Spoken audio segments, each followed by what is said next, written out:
brand your Zoom room if you're in the legal profession? What does it actually take? If I showed you a step-by-step process by which I do this, would you want to see it? Okay, hang on 1 minute because I'm going to share that right now. Welcome to Waist Up Wardrobe. I'm Christine Vartanian, a civil engineer and attorney turned personal style expert and image consultant. As the founder of Jade for All Seasons, I am passionate about unveiling the inner confidence of my clients by developing their personal style. But is getting dressed up still important in our virtual world? Well, that's where my experience can help with what I call Waist Up Wardrobe. Waist Up Wardrobe is a podcast for all things you need to conduct an outstanding Zoom meeting.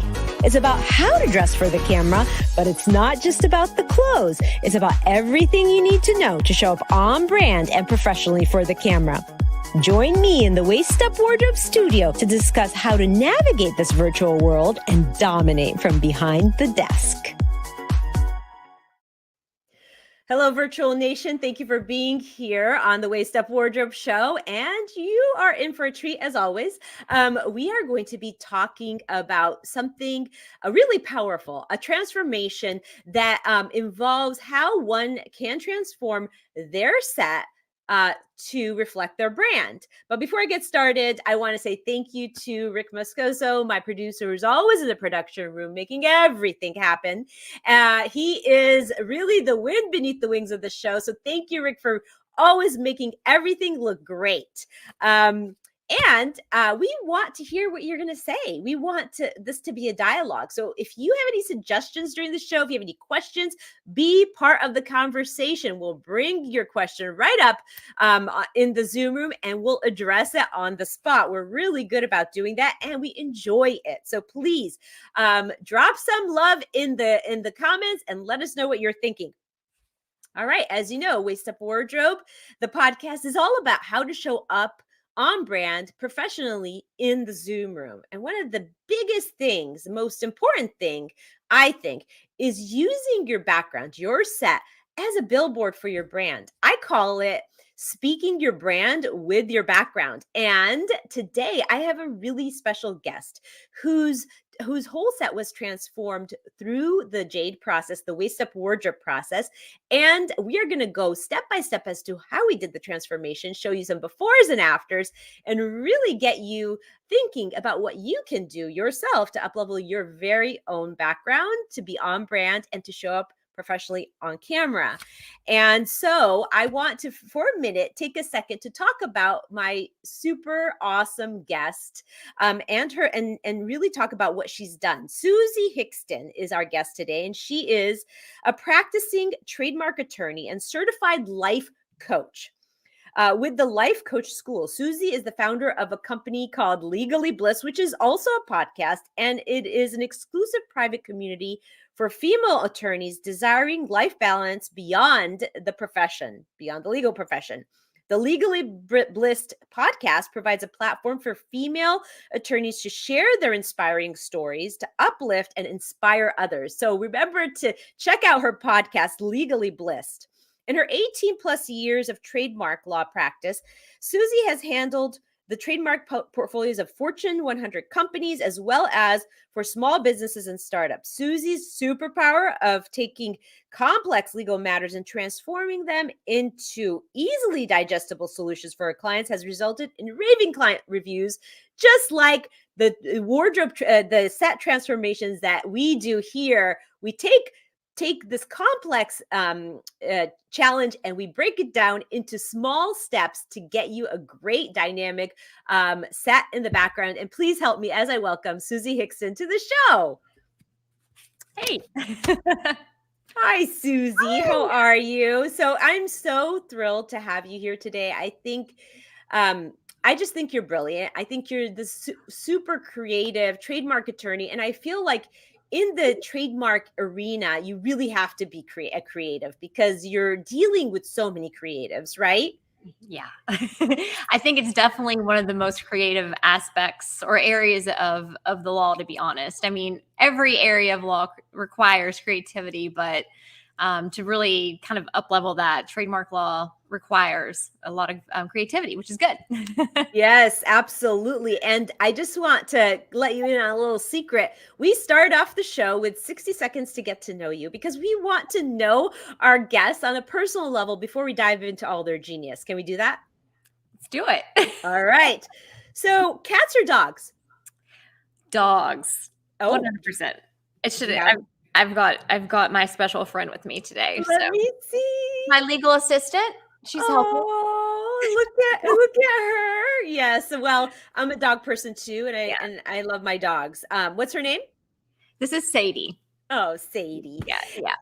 And let me ask you this: hiking or running? Oh, running. Really? I mean, you run fast? hiking. Do I run fast? I try. So I take it. Oh, I know. Do you run marathons? I do half marathons. I did a marathon years ago. Oh, yes. And I registered for the California International Marathon, which is on December the 4th of this year. So it's also a Boston qualifier. So Oh. I better run fast. We'll find out. Well, not only that, but I think you have a whole calendar for the year of running I do. events, right? Yeah, Yeah. that's pretty cool. That's pretty cool. Yeah. Okay, one more final question. Old-fashioned embroidery or modern embroidery? Such a nerd. Me or you? I think we're both pretty nerdy. Yeah. I like, grandma's doilies and that kind of stuff, but there's some really cool modern embroidery out there. I'm definitely not an expert at it. I do try my hand on it with it. I like doing landscapes, but if you get on Instagram and just search for modern embroidery, some of the work is absolutely fantastic and amazing. Wow. And you would never imagine what people can do with embroidery. So Wow. it's come a long way since Grandma's doilies. grandma's doilies and the 1400s when women were sitting around the fire, embroidering things. So there's some really cool stuff out there. So Well, I love that because I love it. I love finding out from these genius experts that come onto my my program, what is that thing that they get lost in? What is, what are their hobbies? What really makes them who they are? So thank you for that. Now, I had no idea about modern embroidery, and so I'm going to go and I'm going to check it out. But it sounds fascinating, Yes. and I am totally going to check that out. Instagram. Instagram. You will go down the rabbit hole of modern embroidery for quite a long time. Wow. So it's fun. Wow. Well, that is fantastic, but I really want to dig deep into your genius. So, you're a trademark attorney, and I just want a little bit of if you could just tell us about your journey a little bit in that space, because, you are, again, just such a creative and so brilliant, and it just suits you to be in this specialty. So can you tell us more about your journey? Sure. I have to be really careful there with speaking about creativity because I Yeah. don't want to undermine the importance of creativity in many different areas of the law, right? Like anything you're doing as a lawyer requires an element of creativity. I started out after law school doing patent prosecution. Don't laugh. which requires an element. I mean, it requires creativity, right? But Yeah. I was working with a lot of engineers. Ding, ding, ding, ding, ding. Sorry. And I love my engineers. Don't get me wrong.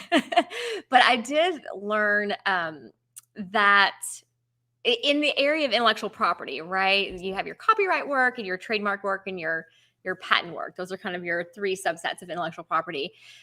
I learned after about a year and a half that I really loved working with people who were in marketing and business development more than like the engineering side. Yeah. So, because there was a lot of creativity involved there, and so I fairly quickly transitioned from being a patent prosecutor, right, just drafting patent applications, to trademark work, and it was a lot, but it was such a better fit, honestly, for me. Like the work moved faster. I was working on, multiple different types of trademarks a day, as opposed to working on the same patent application for weeks. And, that could be for me, it was really draining. Obviously there's amazing patent attorneys out there who are kicking butt. So I was not going to be one of them. So I've been doing trademark work for probably 16 years. Cause like I said, right out of law school, I did the patent prosecution, then transitioned into trademark work. I worked at a large firm for about 8 years, and I just did not see myself being I wasn't striving for the corner office or, the leather bound books, although I have a few now, or the big oak desk, it wasn't really me. And I was really scared because I didn't see myself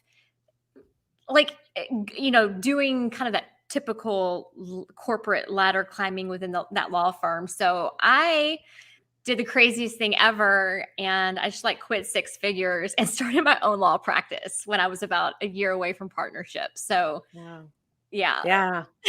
That's incredible. I mean, to truly know what you want, you had decided this was not for you.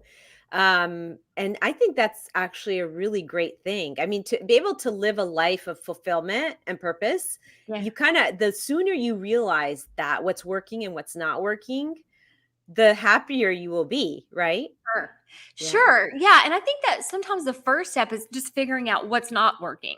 Right. Because it might be a little bit harder to figure out what is going to work. But if you can eliminate things, right? I learned fairly quickly that patent prosecution work was not going to be a long-term thing for me, even though I'd taken and passed the patent bar and I'd invested a lot of time into doing that. Right. I think that a lot of times you kind of in that sunk cost fallacy, right? Where we think, oh, well, you know this, right? I have to keep doing the thing because I've invested time and money and energy. And I see this with a lot of female lawyers in particular who are thinking about doing something different. And, it's because they wrap their identity so much around being a lawyer.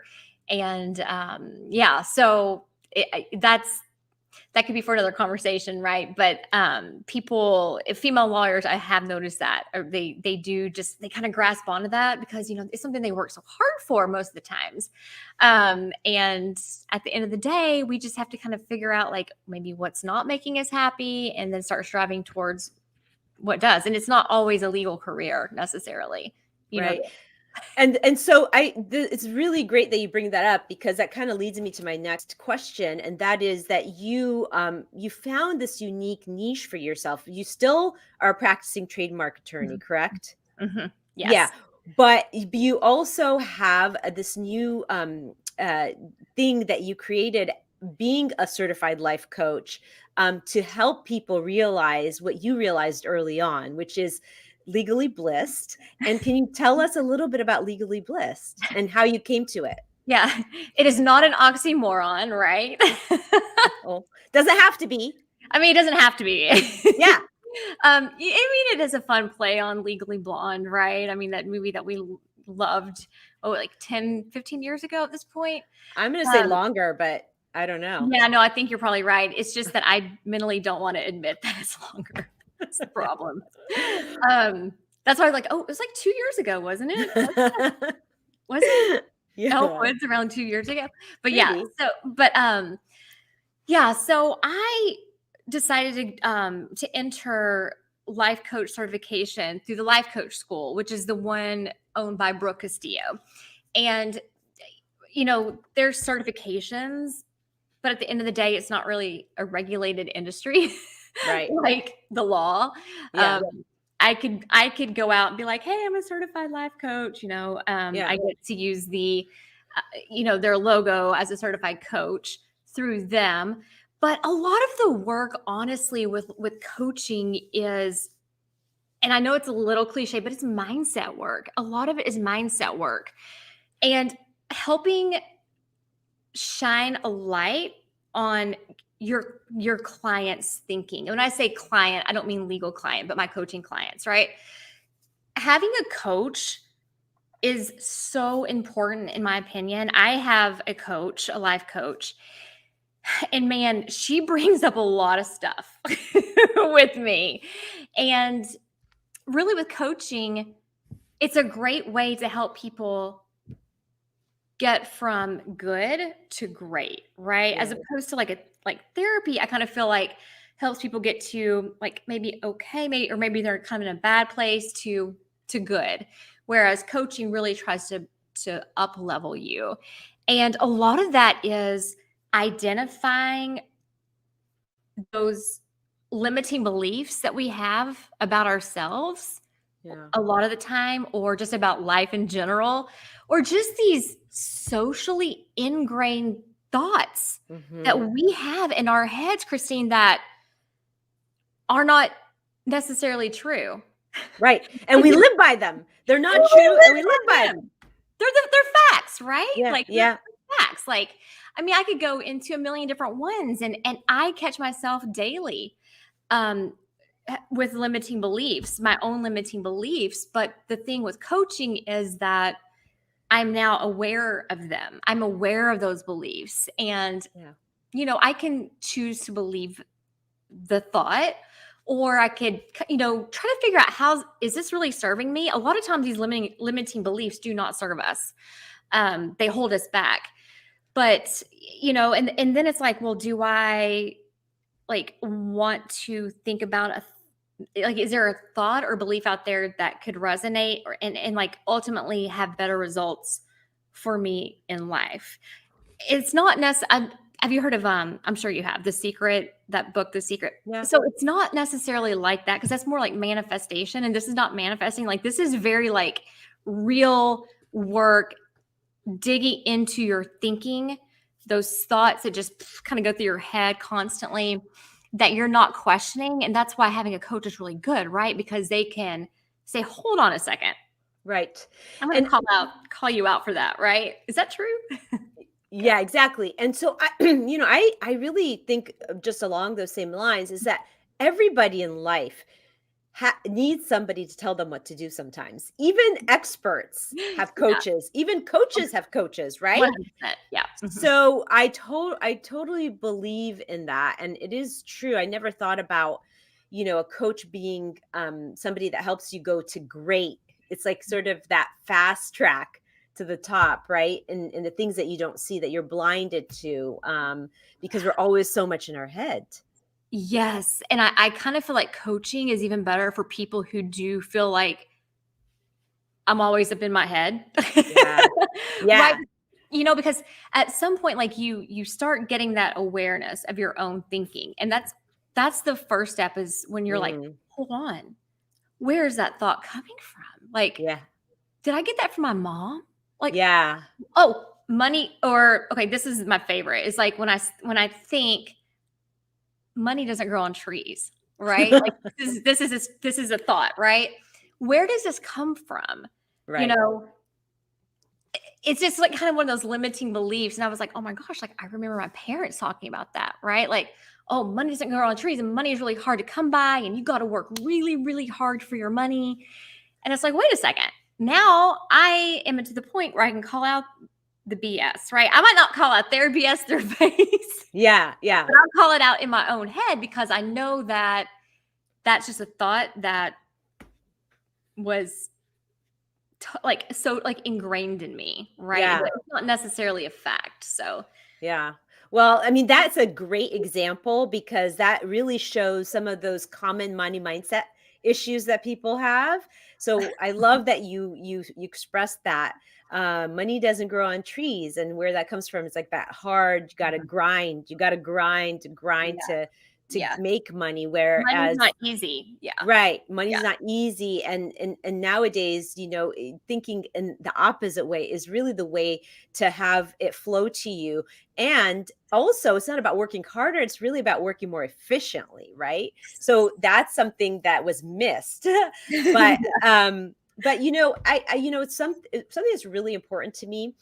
When I am talking to even myself or like about a business owner or a business, somebody who starts a business is really, and this will sound like a cliche too, but knowing the why, right? Yeah. And not just knowing the why, but digging deeper. What's the why to the why? What's the why to the why to the why so that you can actually connect with the purpose. So I'm putting that out there because I really want to know what led you to create Legally Blissed. Mm. That is a really good question. And it's funny because I'm still digging into my why, right? Like and I Well, feel we're like, going to have to do some work. right? Will you coach me on this? It's one of those things, right? That like can evolve. It can evolve over time. I think my why for my law practice, I never really fully fleshed that out. For Legally Blissed, I see too many women struggling in the legal profession, and I get it. Like I've been there, and I'm still not like I don't have it all figured out, right? But I do believe that women working together and supporting each other is huge. It can have such a huge impact on your productivity and your mental health. Um, there's a lot more to life than practicing law, also. And I think that a lot of women get really like kind of stuck into that grind of practicing law. They end up defining their lives by I'm a lawyer, but then I just happen to have a child, okay, whatever. Yeah. But at the end of the day, there's so much more to the women that I work with. They're all so multifaceted, and my goal is to just show that like it's not the facet of being a lawyer that is so important, that there are so many other facets to their life that define them, right? It could be motherhood. It could be being a sister or a daughter or doing embroidery or running marathons, right? Or being a dog mom, like whatever it is. And to me, really helping women see that is just unbelievably fulfilling to me. When kind of when that light comes on in their head, like there is more to life than practicing law, right? So in a very ineloquent way, like that's my why. Like when I see that light go off, when they realize that like there's so much more to me, there's so many more facets. Or if I'm working with them in a different capacity, like let's say we're working on some type of business development, right? And we realize maybe they don't want to go to the golf course to work on business development, right? Because I feel like the golf course or the cigar bars are so pushed in terms of business development for female lawyers, and really just helping them see that you don't have to do it the way that it's always been done, right? That just seeing that light go off always reiterates my why. Yeah. So two things here come up when you're talking about your why and just the evolution of the work that you do is that much like my own work, I can relate to what you're saying. Obviously you approach, your client's life from a different angle, but I approach it in that way too, where I want to help them squeeze out the juices out of life, every last drop, just like really enjoy life. From all angles, right? Which is similar to what you're saying in terms of their careers. The other thing is, as lawyers, we tend to, when a client comes to you from a legal client, you take their problems and they unload it on you, and now you're carrying that burden for them. And women tend to be doing that in their personal lives a lot too, not just in their profession. So I feel like women can be more burdened in that way, because not only are they carrying the load of their clients' legal matters, but they're also carrying the load of everybody that they care for, like, kids or family or elderly parents or community or boards that they're on, right? Yeah. Women carry a lot. Yes. And that's why it's so important for them to have the resources like a life coach or somebody to help them make decisions as they move along. Yes, I think that's a really good point about decision making, because you can go talk to your husband, right? Or your mom. I don't know how many of us are talking to our moms at this point in terms of major decision making, but you know what I mean. Yeah. Or your best friend, or your business consultant, right? Right. But interesting, because a consultant is going to be a little bit different than a coach. And I do both coaching and consulting. Consulting is going to be more business advice and guidance. Whereas coaching, of course, is helping your client see that the answer to the question is really within them. Yeah. And many times people don't realize that it is, but it often is. Like, they know the answer, or like really they know what they should do, but maybe they're second guessing themselves a lot, right? I think that women tend to do this a whole lot. Like, we're just like, oh, maybe that's not the right thing, or maybe I need to go talk to someone, or maybe I need to get a partner in my law firm.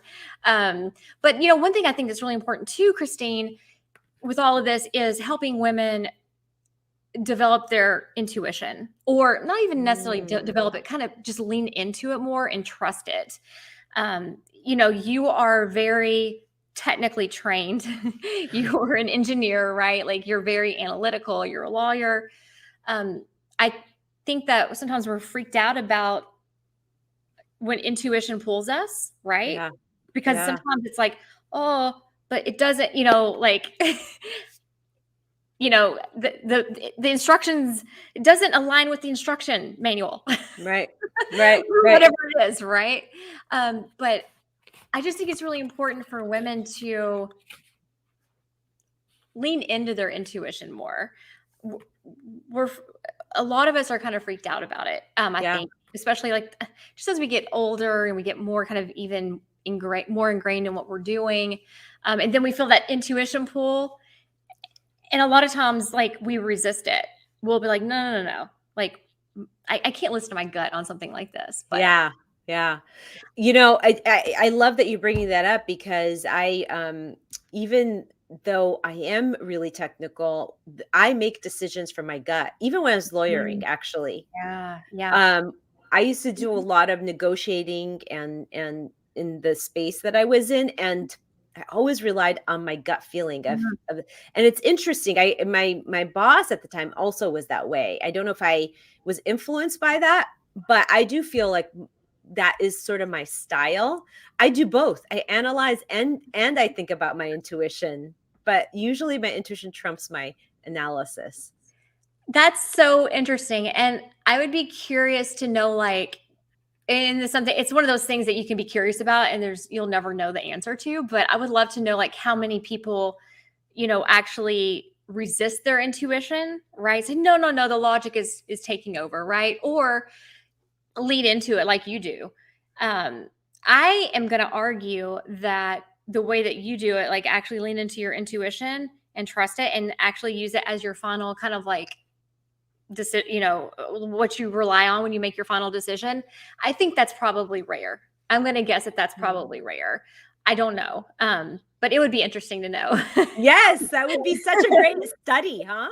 So who can, like, fund this study, and how would you do it? I have no idea, but it would be really, really fascinating. So Totally, totally. Well, I think this whole conversation is fascinating, and honestly, you are such a wealth of knowledge. I would love to see you, like, in action, like actually working with somebody. But I know that's always usually top secret. But you have such a great process, and just your education and everything, and the reason why you do what you do is really it's like a cause, and that's what makes things so successful. I want to talk a little bit about the work we did on your set. I want to talk a little bit about the transformation. And I think that it's really cool that, because you are a trademark attorney, you understand branding really well, and you understand the importance of a outstanding brand, or brand that stands out. So could you give me your opinion about, like, the idea of, the branding and branding in every area of a person's life? my opinion of it. how important do you think it is? I think it's extraordinarily important, especially if you are a service provider. Right. Right. And you are the one offering those one-on-one services. I think it's extraordinarily important that you look branded and put together.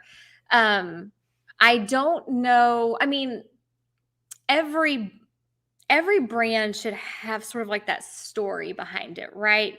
Now, if Right. you own like a big e-commerce company and like you're selling your widgets on Amazon, and like you're never really out there doing anything. If you want to dress like Mark Zuckerberg every day, by all means, like you rock your Mark Zuckerberg hoodie, right? Like Right. but if you're working one-on-one with clients, like, I think that it's super important to be on brand and have a brand that resonates with the people that you want to work with. Not everyone is going to want to work with women who wear big funky earrings, right? I mean, that's all there is. Right. Maybe that could be sort of used as like your vetting process, right? If you Right. see someone, they're like, yeah, I don't like your big funky earrings. And you're just going to be like, well, we're probably not going to be a good fit to work together ever. So, yeah, I think it's extraordinarily important. So, Yeah. So here's the thing, like, when I talk about brand, I really am talking about style, right? So even Mark Zuckerberg's style, that's him. That's his he uniform. has a That's style. right. That is his brand, Good point. right? So I'm a big statement earring gal, and this is my brand, and this is my style. And what it does is it says, oh, when somebody sees you coming, they know, oh, that's so Christine, or that's so Susie, or that, is Yeah. so much related to the work that you do. So that's how I think about branding, and styling is really about standing out. It's a signature. It's like, well, how do you show up? How is it unique to you? Anybody who has like it is on an automated system, or it does something that is like cookie cutter, that's not necessarily a branded or stylistically standout thing, right? To brand somebody is to style them in a unique way that makes them different, so that they stand out from the rest. And that's sort of where the idea behind styling and branding for me. So I'm curious, because we started working on your set. Really, the idea was to get it to look, because your set was in an awkward angle, right? And Rick, if you have the before picture of Susie's set, could you bring that up for the audience to see?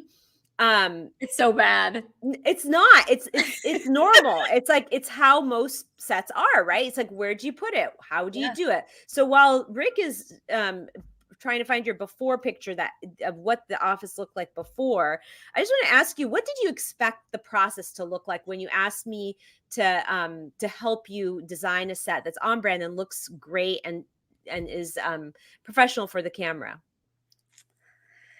What did I expect? I didn't really know what to expect. Like, I knew I was in good hands. I was like, this is going to be rad. Like, that was my thought. I think we started this journey about a year ago, maybe about a year ago. When I kind of realized that, this is going to be my office for a while. Like, welcome to like, this is how I'm going to be welcoming my clients into my space. They won't be coming into my office, like they used to. But because of the world that we're living in now, I have to be more comfortable with people kind of coming into my space through a camera. And I saw a lot of examples, Christine, of what not to do when I was in other people's Zoom rooms. I didn't want to see your bed. Right? I know. Yeah. You've seen the Zoom room with the bed. Yeah. And I'm like, I don't need to see that. Like, don't want to. And just different things, right? Every now and then you have a naked person running across the background, which is like, it's not going to happen here. But I'm like, we have to have a level of professionalism with our Zoom rooms, and mine was not cutting it. I mean, I had like a picture of my significant other on a climbing trip and a printer, and it just looked not great. Well, it looked like, you can have something more up leveled, right? Yeah. You could do something thoughtful and intentional. Yes. And then like, I saw your work in your portfolio at that point, and I was like, oh my gosh, you can hook me up.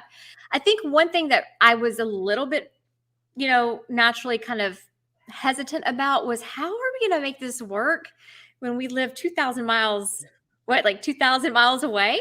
Yep. And you've literally never stepped foot in this office.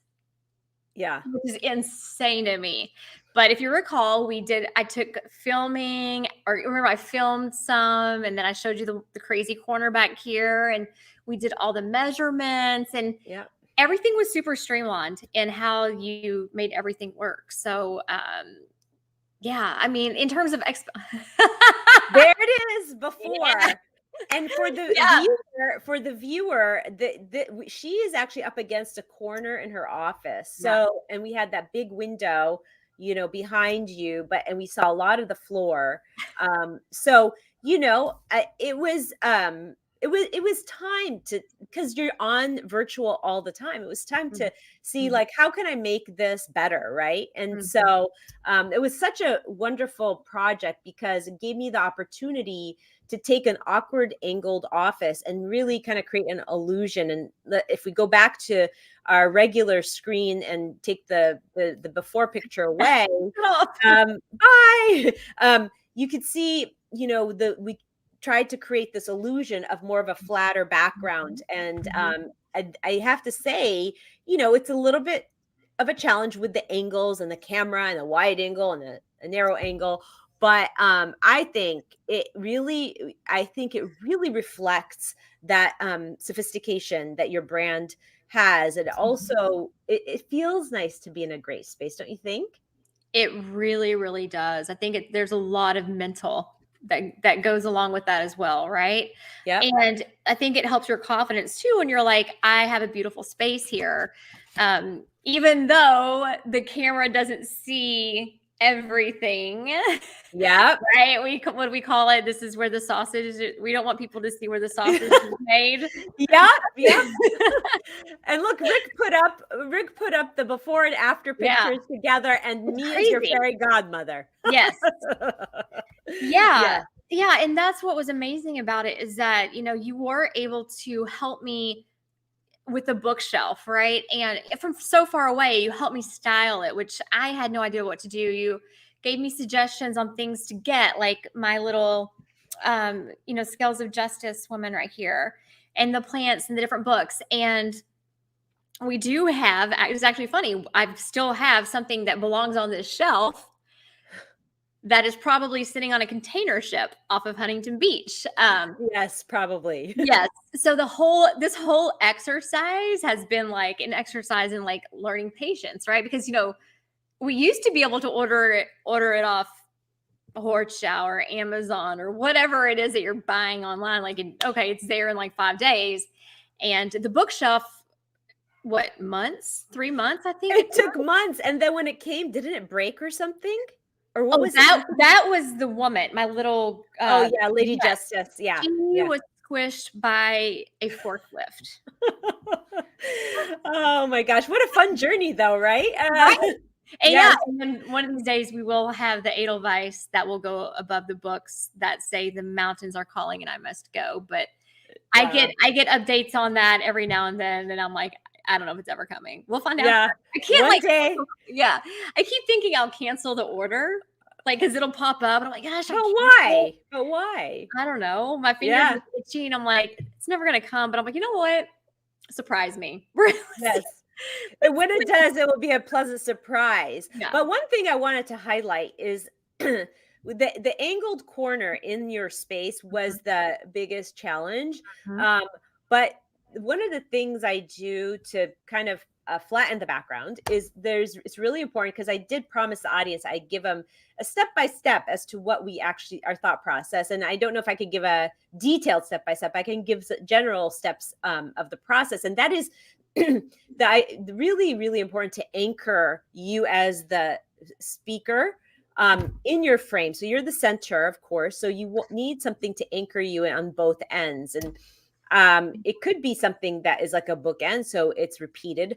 But I like to change it up for each individual because I want to give you a signature look, right? So you've got the screen, the room divider screen on one side with the tree behind it, and on the other side you have your bookshelf. So those were the major key components of the set, and those need to be established first. Something that the audience can't see that I think is one of the best features of this corner of your office is the rug that I sourced for you. And it has your brand colors in it. It makes you feel like it's part of, it just makes it like home. There it is. Now we don't see your floor any longer because, we shouldn't have to, but doesn't that bring it all together for you personally in the space? Yeah, for me, I love that rug. Like, thing about that rug is it will be like a family heirloom, right? Like I think that at some point that may end up in my home. Yeah. Sadie likes it a lot. I think I sent you a picture at one point. She she was laying on it. I was like, the dog loves it. Yeah. No, yeah. it's a great piece. And so here's the interesting thing. Basically, the project goes from set design, but it really does become a little bit of a mini interior design project. But I just have you gotten any feedback from people on camera with you or anybody on the set itself? And would you like to share any of that if you did? It's interesting. I get feedback from people that saw the background before, mainly. Not as much people who are meeting me for the first time, right? Or talking with me because they probably don't have anything to compare it to. But I have had people that are like, oh my gosh, like are you in the same, did you get a new office? Are you in a new space? I'm like, no, like I'm literally in the exact same space because they don't realize that there's a corner back there, right? That's a really awkward corner. And that's what's so great about that bookshelf, the way it is. And I'm sorry if I didn't put my camera back right after. No, it's perfect. It's actually perfect. It's perfect. But the bookshelf itself kind of combined with the room divider almost does like an optical illusion. And so you can't even really see that there's a corner back there. And people don't even realize it's this exact same place. I've had several people say, did you get a new office? And I'm like, nope, same thing. I love it. I love it. That's, that is really the incredible thing about transforming a space is that you are in such harmony right now. Like it feels right. You feel like you're in a place that feels good to the viewer too, and looks professional and feels like it was intentional. And we went ahead and we sprinkled some important things in that bookcase with Lady Justice as a symbolic of your legal profession, of course, and the books that you love because you love books. You love the way they feel and look, and they also align with the legal profession. But they also, something the audience might not know because they don't not as familiar with your brand, is that the colors that we use are on brand. So it's all your branding colors, the navy blues and the whites and the golds. All those really are some of your brand colors. Yes. And that's what I think was really cool about when we first started working together is that you wanted to know what my brand colors were. And I was kind of going through a little bit of a transition with my branding. And I remember it took a few days, like, oh, I don't know, I don't have it yet, but I'll get it, and then I finally got the colors and it was like this cream and gold and a dark blue and then also a light blue here and there. But I also love like the way that we kind of put the greenery into. Yeah. Because even though it's not really like a brand color, like you can't go wrong with plants. No, nature is always something. That's another piece to the process is I always try and bring an element of nature, whether it's a bouquet of flowers or greenery like this. I put orchids in some sets. So that, what it is, it feels alive. Yeah. It feels like a living, breathing space that is so like, it just feels welcoming. Yes. And it also, I was giving some thought to this too, Christine, the other day about how like the space itself can evolve, right? Like as you evolve, your set can evolve too. And we have to be really careful about not getting really rigid or stuck on a particular look. I mean, because I know for a while, like I had all of this stuff sitting down because I was like, oh no, I can't put it up. Like I'll do the wrong thing and it'll look bad. And at some point I was just like, you know what? I need to just put this stuff up here. Yeah. And then you did help me rearrange a few things, but you were like, you actually said I did a pretty good job. Yes, you did. You did a great job. Yeah. My point with that is that I think it's important to just remember that it can evolve, right? Like absolutely. your bookshelf can speak to you, speak differently about like where you are in life. Like at some point, maybe I need to have like some more pictures, right? I don't know. It seemed like I was like, I don't have any pictures of my family up here. Yeah, absolutely. And you are absolutely right about evolution. I feel like a brand is always an evolution. Yeah. If we're going to take your set as part of your brand, Coca-Cola doesn't have the same logo 30 years ago as it has today. Yeah. Everything evolves. And as Absolutely. a trademark attorney, you know that. So, and because your set is a part of your brand, it's a billboard of your brand when you're on a virtual call, it's the same thing. Everything about it evolves. Even your image evolves. The way you dress evolves, depending on your maturity, depending on where you are in life, what you do, what's current, what's not. So everything that is associated with style and brand does evolve. Mm-hmm. And so that actually will take me to my next question is or comment really that I'd love for you to react to is that after we're done with the set, and this is kind of the wonderful thing I think about the work that I do. I have clients that start in so many different areas, but they can pick and choose what they want. After we've finished and completed your set, you actually asked me to build you a capsule wardrobe. Mm-hmm. And that was so exciting. And thank you for trusting me with that. But because of the modular way with which my overarching business is designed, I started with you at the set and then we went into the capsule wardrobe. And sometimes I'll start with the capsule wardrobe and then we'll go into the set. And sometimes I'll start with a brand client where I'm helping them with logo design and they want me to help them on a photo shoot. So it's so interesting how it all evolves, really. So tell me a little bit about what you thought about the capsule wardrobe experience. And I'm asking this question for the first time, really. Yeah, so, you are. And I am really good about like I want you to tell me the truth. Tell me really what you thought of the process and if there were any challenges for you. So I felt like $1 million, like getting to do kind of the shopping with you, and then when you would send me the box of kind of things that we picked out, I felt like an important person. Wow. I'm like, I'm a VIP, right? I was like, This is cool. Everyone should get to do this. And I am not a big shopper. Like, I don't like shopping for clothes. And so, believe it or not, there are women out there who do not love tearing up the mall, right? And I am one of those people. I'm just not, I don't do it. But I'm also just not great with styling clothes and such. So, I really leaned into you on that process, and it was a lot of fun, and it was amazing getting all the clothes.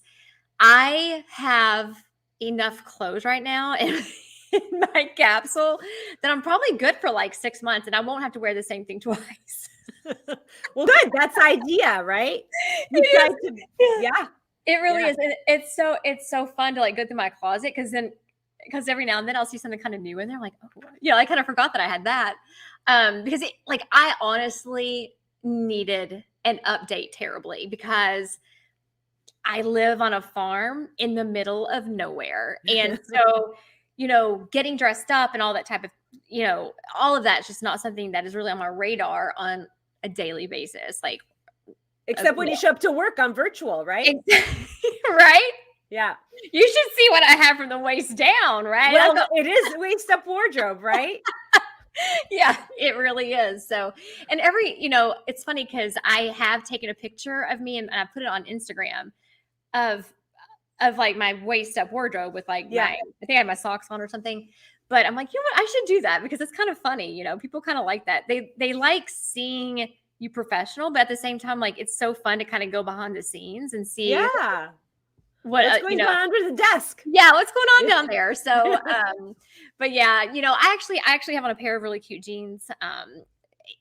So I'm not completely waist up only today. So, but there are days that I'm all about the yoga pants. So yeah. I mean, we all are, and that's sort of the opportunity we have as we work from home, right? But we still also have to show up professionally on top and comfortably, below the waist. So and we get that. It's like I feel like it's an opportunity, right? We get to do this. And let's face it, the world will never go back to an exclusively in-person way of work. I mean, we will have in-person situations, but we'll have hybrid offices, and we'll have people that work from home all the time from now on until, forever. So it is definitely important to think about how you're showing up on camera. And we did end up really identifying the pieces that would be great on camera for you too, with your capsule wardrobe when you were dressing for the camera. So it was such a privilege to be able to do that for you. And I just thought, I wanted to bring it up because I wanted people to understand that, even though like your image is the composition of multiple parts. How do you speak your brand? How do you wear your brand? How do people experience your brand? Right. So, and sometimes speaking isn't necessarily verbal, and it could be a billboard behind you. And wearing your brand is the image you project when people meet you. So I think that's what's so fascinating about branding is that it's more than just in a logo on a website. It is how you live your life. It's how for some people it's the car they drive. I mean, there's so many facets to brand, don't you think? It's what kind of earrings are they wearing, right? Like, I bring this up again because I think it's a really good point. That one thing that I think was really cool about, the capsule is that, like, while you kind of got an idea of like what my style was, you pushed me a little bit on some things. Yeah. And kind of helped me get out of that, like, my comfort zone style, Yeah. a little bit, like, especially like with kind of wearing, your statement earrings. And so it was always fun, like seeing those things come from you. And it really does. It does go a lot deeper. Like when you're doing that type of thing with respect to like speaking your brand, right? Like maybe part of my identifier now, right, is I wear like bohemian earrings, Yeah. Yeah. Well, that was a little bit of your style before. Yeah. You love that. Yes. Yeah. I love like kind of that boho look, but it was like, where does that really fit into your world? A little more sophisticated environment. Yeah. But you were really great at helping me kind of find that balance and that harmony there, and also pushing me a little bit outside of my wardrobe comfort zone, which I needed really badly, to be honest. Yeah. Well, I mean, and that aligns really well with what we talked about at the top of the show as your style coach, right? I mean, that is really what I do for people is I guide them through developing their style, their signature style, and honing it or just refining it or adapting it to where they are in life in the current place, the current time that they're in. And sometimes you need people to tell you what to do and and an expert to tell you what to do in a certain area of your life where you don't want to really spend the space doing it because it would take longer for you to think it through, and you need to be focusing on your gift and how you're enriching other people's lives. So this really is sort of the fast track to getting the brand dialed in from all the angles. So I think it was such a pleasure. It was so exciting to work with you on that step as well. And I mean, you are beautiful material, so it was really easy to dress you. You're so and just to see the transformation and the beginning and the end. And I just finally want to ask, how did you feel about the transformation when it came to the visual image as well? When you say visual, do you mean just kind of like the overall branding? When I say visual, it's more the image, right? The clothes. Yeah. So that's actually funny that you ask. Like I love the transformation. One thing I've loved more than anything though is that I was able to ask you, an expert, to help me like have a result, and I got a result, and I'm sitting here thinking like, oh my gosh, like for me to have had that same result and for me to have done the work to get there, like even if I could do it, even if I had the eye for it, it would have taken me like Yeah. like a freaking lifetime, But you're like, like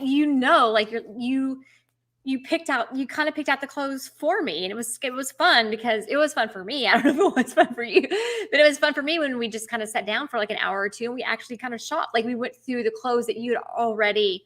It wasn't like I was walking into a Nordstrom's. Yeah. And I was like, someone kill me right now. I don't even know where to start. Like you took like Nordstrom's and like, condensed Brought it to the camera. Brought it to the camera. Like, well, yeah. Well, you know what's so interesting is that the thing is like that's exactly my clients is everybody's at a different place in their style journey. Like you knew what your style was. You knew you liked boho style. You knew a lot of things about yourself. Some people they're not there yet, or they don't have time to be there. And if you did it yourself, you totally would have been able to pull it off. You may have not gone out of your comfort zone. Perhaps that may have been something that was extra, but also the idea, most of my clients hate shopping. It's just too time consuming. And anybody, and a lot of people can pick a great outfit out, but it's about putting the whole thing together, right? That's where the talent is really, that's the hard part. And also being able to flex it. So taking one thing and multiplying it with different outfits. So it was such a amazing experience to work with you, and we become friends, and I'm just so thrilled.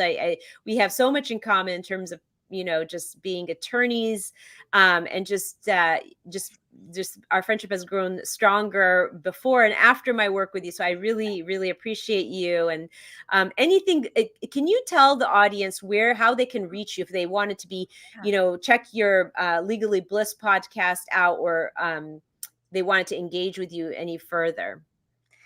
Okay. Well, Christine, thank you for having me on, and thank you for putting up with me through all of this, right? I hope I wasn't too much of a pain to work with. But you were fantastic. And I mean, at the end of the day, you made the process so easy. Like, for example, can I just give an example really quick? Yeah. The time that you wanted to have like a 3-hour call with me, and I was like, holy crap. Like, I cannot look at clothes for 3 hours. I will like, no. And I was like, I sent you an email. I was like, I don't know. That's like a lot of time. Like, are you sure 3 hours? And you're like, listen, let's cut, because you knew. But I think that was kind of cool, because I think that, everyone has kind of a certain capacity for being able to look at clothes. and yours is clearly a lot longer than mine, but you're so accommodating. And that was just, that was like an example of someone going above and beyond. So I really appreciate that. You. So then we ended up breaking it up into maybe at least two separate appointments. So that was amazing. But in terms of like following me or finding me, my podcast launches January the 27th is a tentative launch date as of today, January the 13th of 2022. So as long as everyone stays healthy and all of that good stuff, I am optimistic that I'm going to have a launch date for Legally Blissed.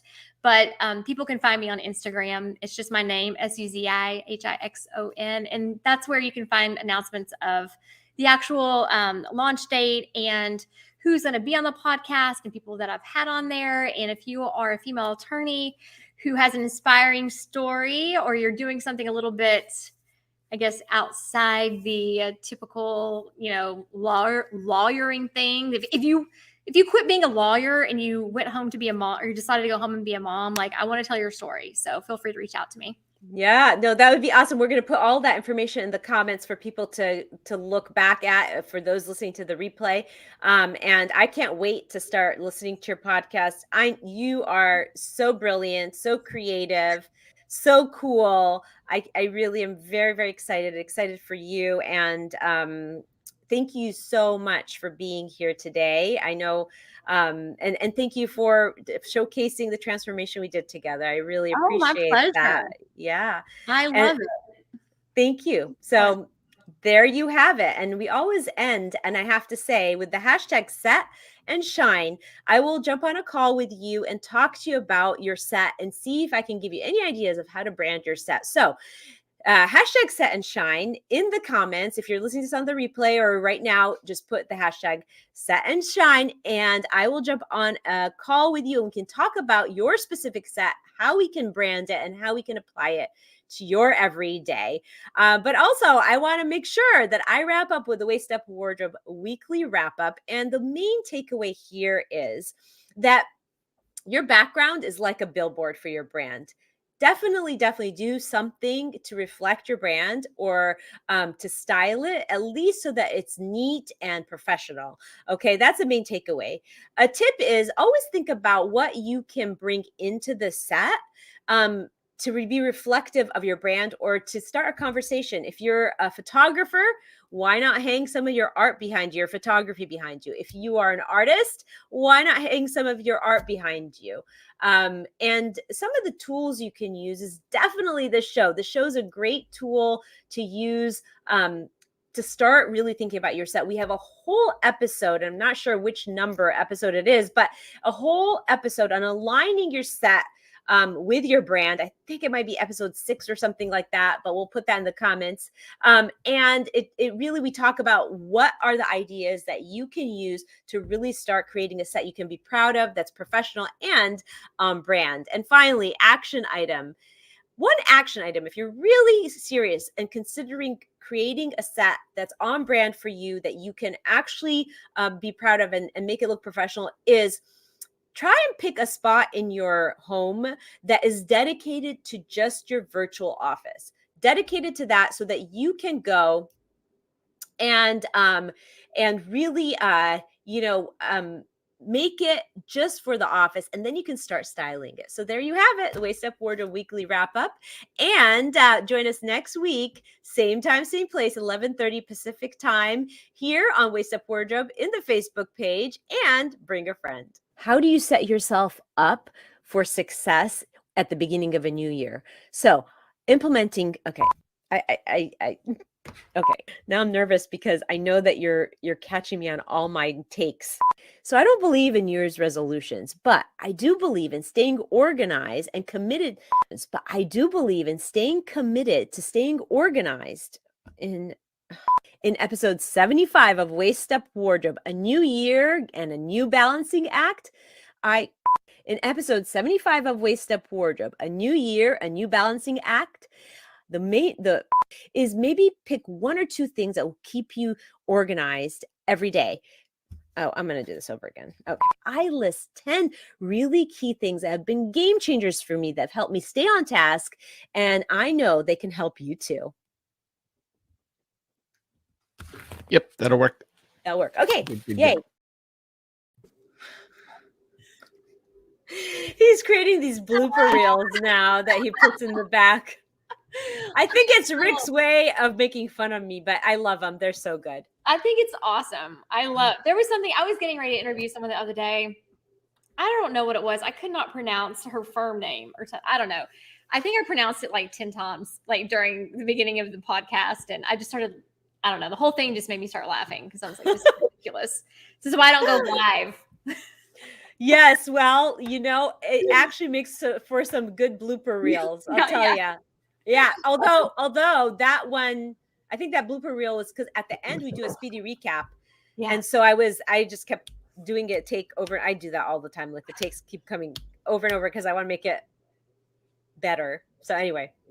It's great. It is great the way it was, right? And it's like, yep. Even, you have to tell yourself, like, even though you might be stumbling over stuff, everyone stumbles over it, right? Like no one is completely clean in everything they say. I mean, we all try, Yeah. Like that. Awesome. Well, good. Well, that was awesome. Thank you so much for being here. You look amazing. I love everything. Your makeup, you're glowing. You look so good. You're so thank you for being here, and thank you for basically creating a testimonial for me. Yeah. I appreciate that. Yeah. So, where is Rick? Rick, where are you? He always pops up here. Oh, yeah, I'm here. Letting us banter. Yeah. How did it go, Rick, from your perspective? I thought it went great. It was a good conversation. Yeah, no, and isn't she great? She's just like amazing. She's like, Yeah. I want to dig deep more into like the work that you do, actually, Susie. I feel like the episode should have been more focused on that, but I had gone into it with the mindset that I wanted to showcase your transformation. So we Yeah. ended up splitting the time, but like I want to learn so much more about your process as a life coach. So maybe one day down the line we can do this again if you're interested. For sure. Yeah. And I love like just I saw, like I read the script outline that you gave me, like all the questions. And like I thought it was great. Like I wanted you to like kind of let me tell that transformational story, if that makes sense. Yeah. Right. Yeah. I mean, I guess we kind of both told the transformational story of the background, but I think that kind of thing though is so helpful for people when they see like the before. Yes, like you said, because the people that never saw you before didn't know what the before looked like, and so they can't see a transformation, right? But no, it was really great. Thank you for pointing that out. So Yeah. Well, good. I had a lot of fun. So I hope you did too. No, I had a great time. I love you so much. Like it was Aw, so nice I to love have you on and to have you be part of this. And so I think we have a something on calendar with Kristen on next week, right? I think so. That's right. You don't have to confirm that, but yeah. So I'm very excited about getting collab to talk more. Yeah. One day. Yeah, that'll be fun. I'm looking forward to it. And thank you for being flexible about my podcast today. I was like, oh my gosh, like I kind of just felt like I wanted to be laser focused on this one. So we'll figure out when, because I definitely like want you on mine, because I want you to tell like your whole story, because your story is like one of my it's so inspiring. I find it so inspiring, and I just want other people to realize like you don't have to like be a lawyer. Like I don't know. I kind of went into how women identify so much with that. Yeah. And at the end of the day, there's always so many more facets that are important. Right. And people don't realize what the journey is sometimes. It's nice to put those out there, because then it inspires other people to go, wait, I can do that too. Why can't I do that? Yeah. Right. Exactly. Right. Yeah. Exactly. Yeah. You mean I don't have to be a lawyer forever? Oh my God. Yes. I mean, look at us bashing the law profession, right? I mean, it is a great profession, but I think it's a great profession because you have the opportunity to take it and do other things with it. That's why. That's the reason it's a great profession. Yes, that's right. Yeah. If you want to be beaten on for like 8 to 10 years, and then after that, right, you can do anything, right? Yeah, so absolutely. Or go through that bar exam and then get beaten up on. Yeah. It's like a boot camp for like 10 years. So then builds character. If you're stable, if you're emotionally stable after that, you're good. Right? Yes. You're golden. You can do anything. Thank you so much. Awesome. This was fun. It was good to see you. Bye. Nicely done. That was for Christine, not you. Good to see you. Bye, Susie. That was really really good. She's so smart. I'd love to pick her brain more, actually, from a like just trademarking perspective, and get her on the show again for just to focus on her work. I bet she's just a wealth of information in that field. So smart, just smart and delightful, all those things. Great person. So yeah, you'll have to have her back. I think I'm going to. In fact, I'm going to have Debbie Corey too. There's some people that want to come back. They want to come back. I've had people reach out to me and say, "Hey, can I be on your show again?" I'm like, which sure. one's Debbie? What did she talk about? Debbie Corey is she is a CFO strategist. Oh yeah, I remember. You remember her? Yeah, she's in St. Louis, actually. Yeah. She was. She was on 66ish or something like that. Yeah, probably. I can't remember, but should we do the speedy recap? Sure. Okay. You ready? Yep. Okay. I think. Yeah.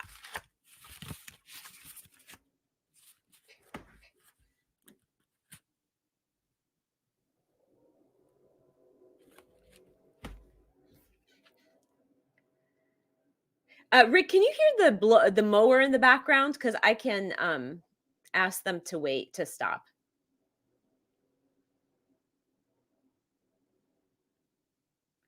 Rick? Hello? Yeah, hold on a second. Let me settle and let me listen. Okay, sorry.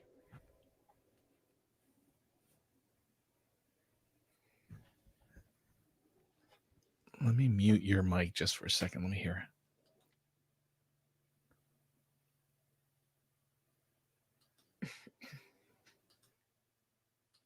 No, I don't hear it. Okay, perfect. Okay, I'm ready then.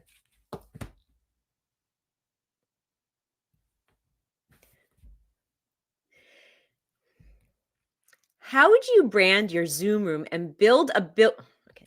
How would you brand your Zoom room if you are in the legal profession and you want to have a very professional look, but still have a very interesting background? I'll start over again.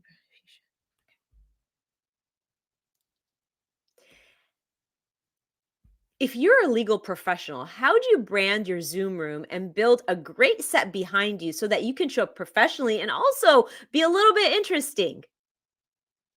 That's the first part. Is that good?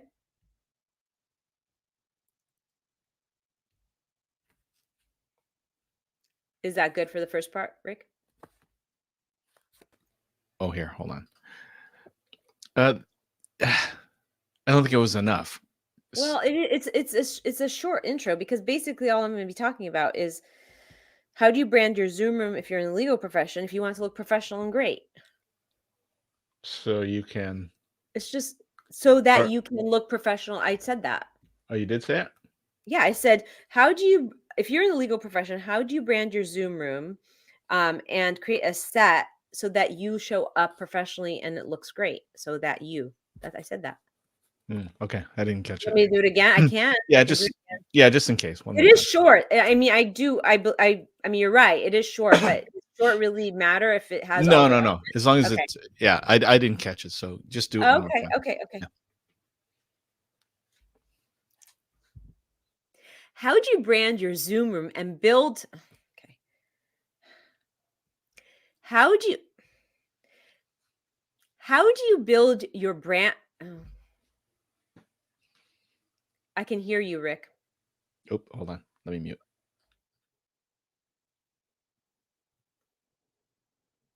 How would you brand your Zoom room and build an outstanding set so that you can have a very professional look while you're on camera and one that's aesthetically pleasing to your viewer? Okay, Is good. that good? Yep. Okay. Okay.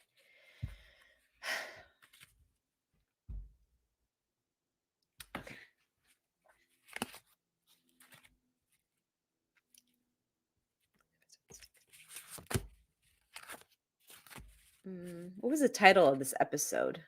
The Zoom room. A Zoom room transformation. For a legal professional. Yeah. Okay.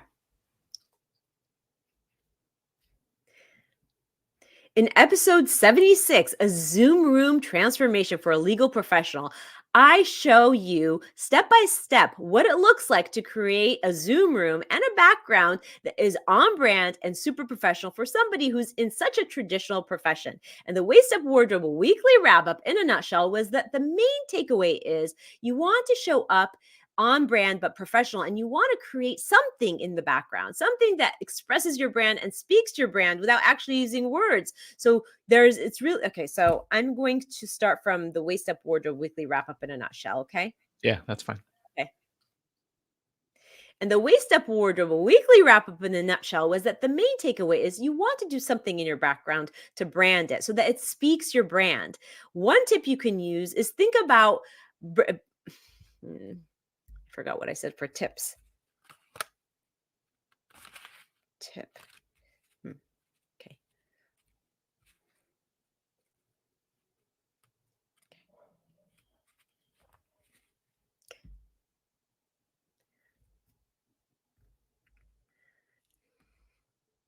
The Waist Up Wardrobe weekly wrap up in a nutshell is that the main takeaway is you want to do something in your background to brand yourself so that it speaks your brand, to put props in there that are indicative of what you do or something that are interesting about you so that the viewer can learn a little bit more about you and what you do. One tip to think about is think about things that you have that are brand related that you could put in your background. Like I have my mannequins. Maybe you are a teacher and you want to showcase your kids' drawings, or maybe you're a photographer, you want to put up some of your photography. So think about what tools you already have in your possession that you can use to brand the background.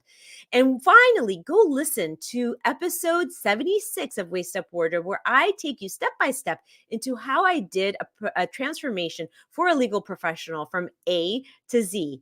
And finally, go and listen to the episode because you'll be able to pick up a lot of little details how you can up-level your very own Zoom room. Is that good enough or should I do it again? Yeah, that'll work. That'll work Okay. fine. Perfect. All right. Awesome. Do you want to kill it? Yep. Hold on. Here we go.